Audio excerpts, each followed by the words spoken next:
That's bogey. That means Bojera, which means dog in Saudi Arabia. He's from Qatar. He likes to be in my videos. I don't know what he's doing. I think he's looking for food. Maybe I should feed him. Anyway, welcome. Okay? Show's gone to the dogs. That's all I can do. Welcome. So I want to thank everybody for the support that I've been getting over the last few weeks. It's really overwhelming. Believe it or not. Overwhelming for an old fella who keeps saying he has nothing to really offer, and I keep feeling that way, but I enjoy it because I feel like I'm connecting with people, and that's what music's all about, isn't it? You know, maybe somebody might pick something out of here that's okay. So, if you like what you're seeing or you want to feel better about your own playing, it's as I always say, this is the place to be. I learned something about YouTube though. Like I had to have YouTube Studio because your channel, if you're putting content on there, you might want to edit something, but being an old fella and scared of technology, as all of us old fellas are, I mean, we're Generation X, right? What did we grow up with? Ataris, peanut butter sandwiches, latchkey, and rocks. That's it. But anyway, I learned that you can check your analytics and find out where your core audience is coming from that watch your videos. And I was shocked to find out that 46% of my audience comes from the United States of America. Like, that's awesome. I don't even know if Americans know where Newfoundland, Canada is, or have even heard of it. Titanic just sunk off our shores. That's probably one of the biggest things we're known for. But anyway, you know, thank you. From a guy who grew up in a very small town in a very small province in Canada of 500,000 people, in a town with just under 5,000 people. I appreciate that very much. All right, task at hand. Little thing I did there in the intro, or for the beginning of the video, was what I like to call, if I was gonna jam in a country-ish sort of vibe. I'm not a great player, I know, guys, seriously, but like country is not really a strong suit. I'm not really great. I can't concept the whole chicken picking thing like some people can. They're amazing at it. One guy commented on my video on double stops here a while ago about finger picking being what he prefers and whatever, and that's just really, if there's any Achilles heel in my playing, that's what it is. And you might say to yourself, your whole playing like suffers from it, but anyway, without the digs and the lightness, it really is hard for me. So chicken picking is just something that is a concept I can barely kind of get. So if I was in a jam in a key of G, this is just something that I would probably roll through this lick. And what you're going to do is you're going to take your finger, so you know that's your D. So it's the actual, you're playing on your third fret B string. One finger's going to go there, and then you're going to go to the F sharp, which would be your fourth fret on the D string. You're going to skip this, okay? Now this doesn't sound great together, but what you're going to do is you're going to hammer on with your ring finger onto your G, which would be right here, 5th fret on your D string. And then this string down here, you're thinking, well, what do you do with that? You're going to take your middle finger, and after you do the hammer on, you're going to pluck that with that finger. I guess they call that kind of hybrid picking. It's a lame hybrid picking because I know it's not great.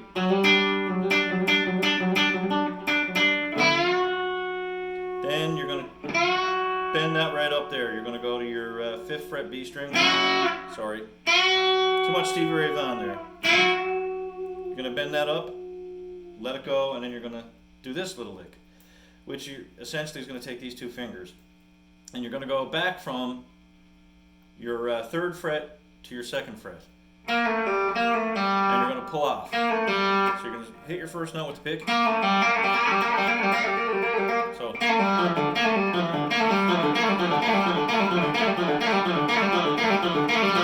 And that's the same thing, sorry, I missed that. On your D string, you're going to go from 3rd to your 2nd pull off. So.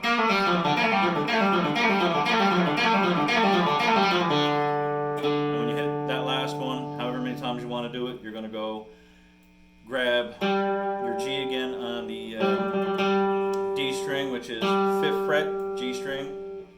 You're going to do a similar pattern, but you're going to Go back a full step this time. Your third fret, F, and you're going to go open. And you're going to hit your D to C, open on your A. You got to do this quick, because if not, it kind of sounds off. So it's. And you're going to grab the 8th fret of the A sharp, right there, 8th fret on your 6th on your E string, and you're going to land on the 3rd fret of your 6th string, your G. So it's more like.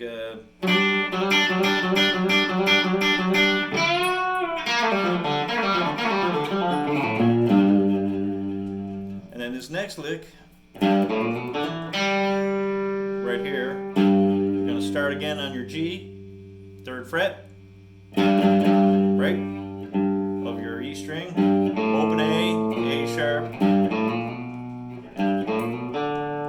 going to roll right into your B,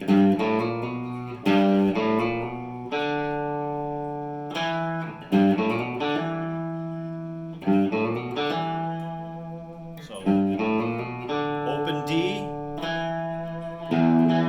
E, you're going to hit your E, open D onto your E, which is your 2nd fret of your D string. Hit your G string, open, your 3rd string.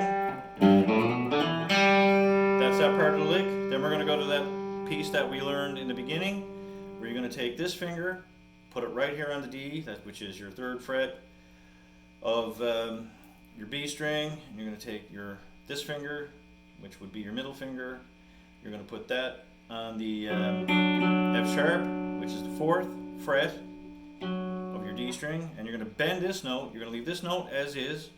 You're going to pluck it with your middle finger, but you're going to hit your F sharp at the pick, and you're going to bend it up to G, so it stays in key. Okay? That's it. It's very easy, like everything else that I'm showing you, because I'm easy, like Sunday morning. And that's it. Once again, guys, thank you very much about the support. And I will talk about guitar picks for a minute, because it's something that I'm a little bit. I had a minor obsession with guitar picks for a little while, and just searching for the perfect one. And I went through a whole gauntlet of friggin' guitar picks, man, like you wouldn't believe, until I kind of settled on something. And it all started with a guitar teacher I had. Very first guitar teacher I had told me I needed to play acoustic only to get my hands strong, and I kind of agree with that, but I'll get to that in a minute. But he said you need to start off with a thin pick when you're learning things, because it'll help with articulation and things like that. So I went out and I got one of these. Guitar shop that we had in my small town only sold Dunlop nylon picks. So I got a 60. I couldn't handle the 46s and 38s because they were like paper. I got a 60, and I thought that was cool because somebody had once told me that Keith Richards used the 60, the gray 60, but he actually used the gray 73 for a while. And anyway, so I started using those, and I was having some struggles with it, and I gave up on lessons, and my guitar teacher's name was Pat.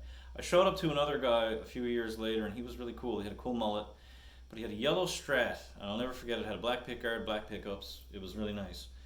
And I come in with the acoustic, and I come in with, the pick, and he says to me, he said, so what do you want to learn? And I told him what I was into. I was really heavily into like Malcolm Young at the time. He said, well, why are you here with an acoustic?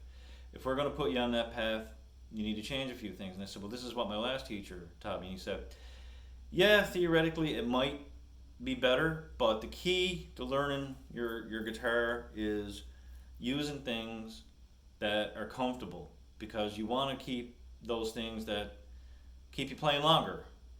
If you're playing an acoustic and you're not enjoying it because it hurts your fingers too much, to a point where your hands are cramping up and you have to give up, then you're going to stop playing. You're going to get frustrated with it after a while and say it's too hard. Whereas if you get a decent electric, you might stay at it longer. So then I changed my tune and I went out and started playing these, because once again they only sold nylon Dunlops.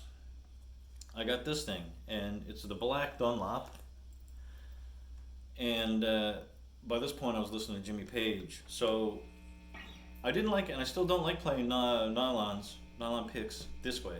I like to hold them sideways. And I always found that that sound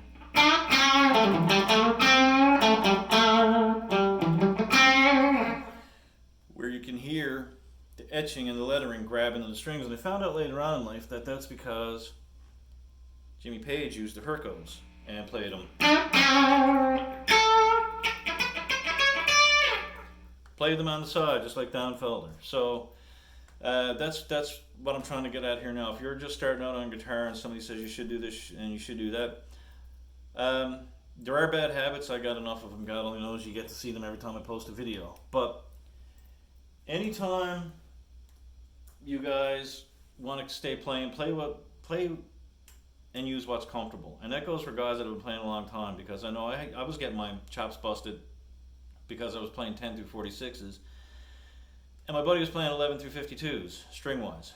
And I went up to the 11 to 52s, and I found that they were just harder to play. I found the strings were harder to bend. I found that it just wasn't as comfortable. I went back to 10 to 46, and I enjoyed it. I got friends that play 8s and 9s.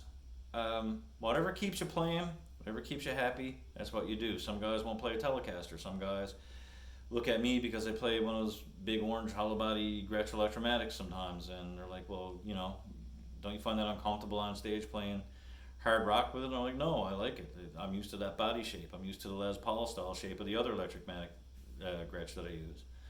But anyway, guys, that's it. That's my rant for today. Keep yourself comfortable. You'll play longer. And once again, thank you, the United States of America, for loving me, because 46% is amazing, considering only 12% of my viewership is Canadian. So I can only imagine how many people from Newfoundland aren't watching my videos. But that's cool, because somebody is, and that's all that matters. Thanks, guys.